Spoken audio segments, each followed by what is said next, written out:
ba bong bồn lúc pe lưng ghét bể nhoi vì tranh si smile bong bồn tát bể vi rồi ngày đi bong bồn ơi pi ngày bay ngày bể vi mà đong mà nghịch là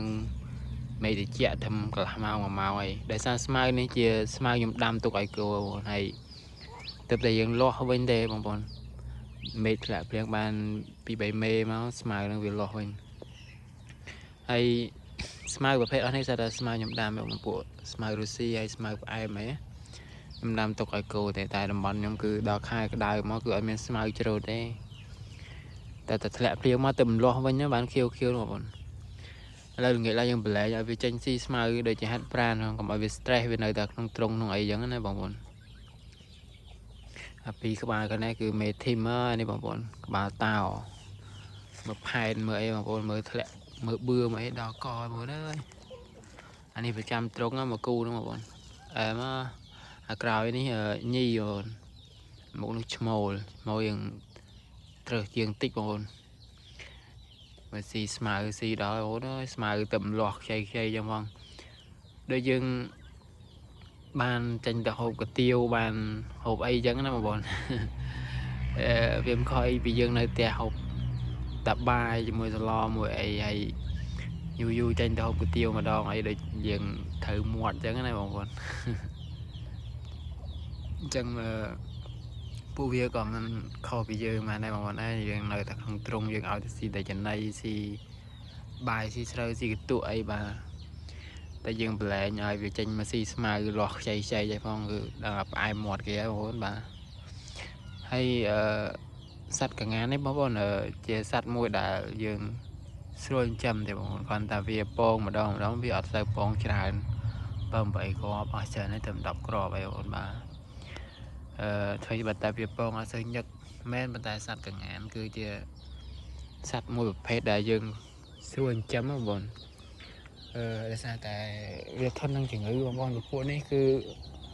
កម្រផ្ទុះជំងឺណាបងប្អូនអត់មានដូចមន់ដូចអីទេសំខាន់ទៅលើថាយើងចិញ្ចឹមហ្នឹងគឺមានទីផ្សារល្អអត់អីអត់ចឹងណាអាស្រ័យនៅលើទីតាំងនិងតំបន់របស់បងប្អូនទេថាបើសិនជាយើងចាំបានទៅតើយើងមានទីផ្សារលក់អត់អីអត់ចឹងណាបងប្អូនបាទជាការពិតបងប្អូនរឿងទាកងាននេះទីផ្សារវាគឺវាអត់ទូលំទូលាយពេកដូចមាន់ទេបងប្អូនបើសិនជាមាន់យើងចាំបានប្រមាណក៏អត់ចេះសល់ទេបងប្អូនគ្រាន់តែពេលខ្លះតម្លៃវាធ្លាក់បន្តិចទៅ17000 18000បើ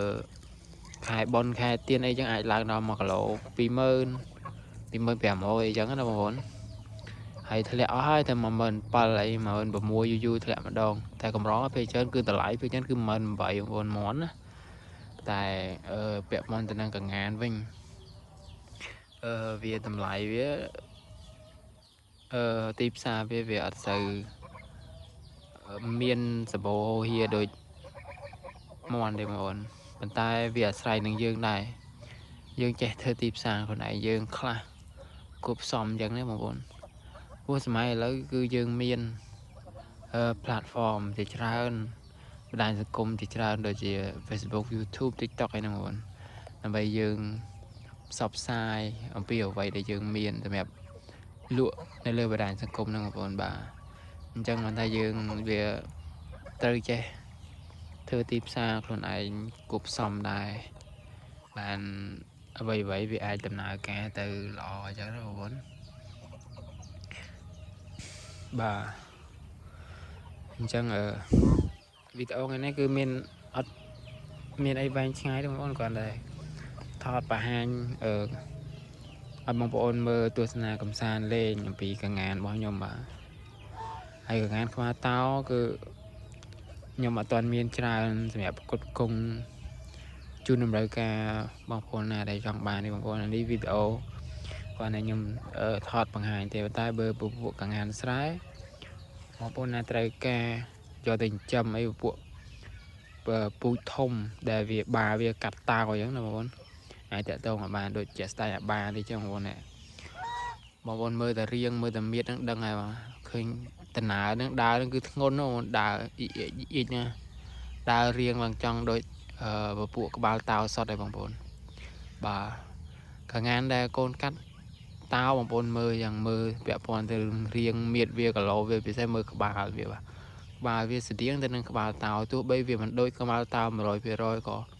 យើងឃើញថាក្បាលវាធំបងប្អូនវាអត់ដូចពពួកកាងានស្រែទេបាទនេះអាប្រភេទនេះកាងានស្រែចំបាទគឺក្បាលវាតូចពុះវែងបាទអានឹងស្រែចំតួណាបងប្អូនដូចអាពីរនេះក៏ស្រែចំតួដែរបាទឃើញអត់អញ្ចឹងគឺខុសគ្នាបាទទោះញីទោះឈ្មោលដែរក្បាលវារៀងតូចចំពោះវាតូចកវែងបាទតែកូនកាត់អានេះអានេះកូនកាត់ទេបាវាតោមេវាស្រែអញ្ចឹងវាកាត់មកវាបានគីឡូធំវាសែនវាកាត់ទៅបាវាខ្លះចឹងបងប្អូនវាគីឡូវាធំហើយមើលរូបរាងវាក្បាលវាមានបឿមានអីខ្លះដូចស្តៀងនឹងក្បាលតោដែរបាទអញ្ចឹងយើងអាចយកវា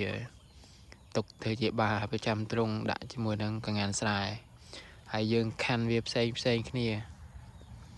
យើងអត់ប្រឡែងឲ្យវាដើរចូលគ្នាទេកងានស្រែហើយកងានក្បាលតោយើងបងប្អូនពិសេសពេលដែលរដូវដែលវាបកកណើតអីហ្នឹងឯងអានេះកងានតោខ្ញុំមកគូខ្ញុំគាត់ទៅប្រឡែងឲ្យវាស៊ីជាមួយគ្នាពេលល្ងាច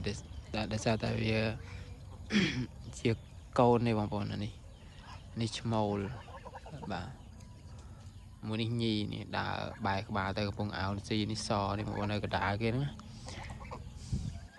ខ្ញុំមកឲ្យវាខ្ញុំដេញឲ្យវាដើរមើលឃើញបឿវាស្អាតបងប្អូនអែបងប្អូនគេអត់អែមកដោះដល់មកដេញវិញយើងដេញវាចូលត្រង់ចូលអីវិញបងប្អូនល្ងាចហើយ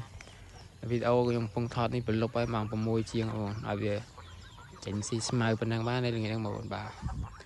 អរគុណច្រើនបងប្អូនសម្រាប់ការទស្សនាវីដេអូនេះជួបគ្នានៅវីដេអូក្រោយទៀតបងប្អូន